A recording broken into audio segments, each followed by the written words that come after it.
Voici une vidéo qui peut vous montrer comment une intervention en plomberie peut s'avérer extrêmement chère. Je suis ici dans un cas de toilette McDonald's, pour ne pas les citer, avec un problème de chasse d'eau. Ici, vous avez la toilette ici.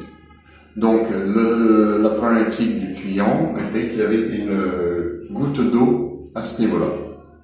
Étant donné que c'est un robinet de type industriel, on va définir un robinet de type industriel, un robinet qui n'est pas classique chez le particulier, eh bien, la première démarche que j'ai effectuée, c'est d'abord de contacter le fabricant, de signaler la panne pour que le fabricant me détermine la pièce à changer. C'est du temps administratif, le temps c'est de l'argent. On a obtenu une première réponse avec les pièces à changer. Je soumets le devis au client qui accepte, nous intervenons. Au démontage de la pièce, on se rend compte que ça n'est pas suffisant puisqu'il y avait une deuxième pièce endommagée. Donc déjà un aller-retour et du temps perdu pour tout le monde. On repose des questions au fabricant qui nous redétermine une autre pièce à remplacer et on se retrouve avec une autre commande, un autre devis, du temps administratif. On repasse une deuxième fois.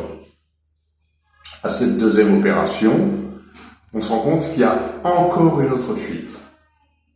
Et donc on propose une solution technique au client pour un troisième passage, pour cette deuxième fuite. 3 déplacements, 3 pertes de temps. Je suis aujourd'hui au 3e déplacement. Vous avez encore un autre problème, c'est que le fabricant, lui, s'est trompé dans la pièce détachée.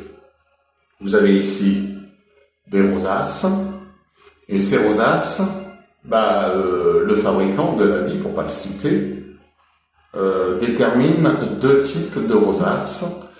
Et là, malheureusement, nous sommes sur la rosace la moins fréquente, c'est-à-dire celle qui a une épaisseur que l'on voit très peu sur le marché. Donc lui-même a déterminé des pièces détachées correspondant à une rosace normale, ce qui n'est pas le cas. Ce qui fait que toutes ces interventions aujourd'hui n'ont servi à rien. Nous en sommes à la troisième passage, qui va refaire du temps administratif, et ensuite un 4e passage. On n'est même pas sûr d'obtenir le résultat, mais enfin voilà, 4e passage. Donc on se rend compte que pour une fuite, on se retrouve avec 4 déplacements, 4 main-d'œuvre, je ne sais combien d'allers-retours administratifs. Comment voulez-vous que ce genre d'opération soit pas onéreux ?